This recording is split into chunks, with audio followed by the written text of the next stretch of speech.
The movers and shakers, and definitely the stock of the day has to be Claris. Ekta, the stock has come off for the high point of the day.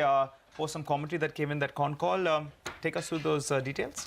Well, you know, interesting takeaways coming in from the conference call, and I think one of the key things that were highlighted is that they received a 483, which was back in August of 2016 on their main US facility.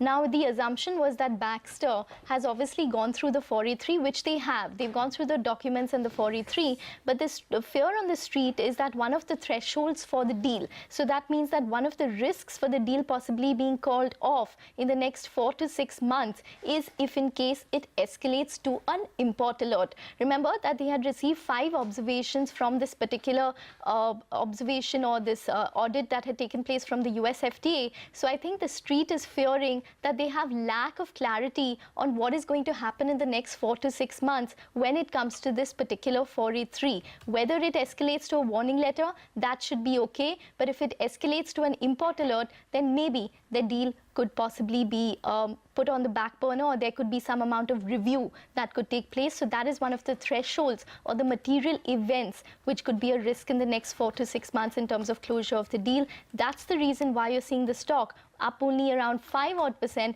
as opposed to a 10% gain when the conference call had started. The intraday chart is telling you more. Despite that, they did say that they're going to be dispersing around 70 to 80% of wealth to shareholders. So they could even possibly consider delisting, which could be one of the options. They've not considered it actively, but it could be on the cards.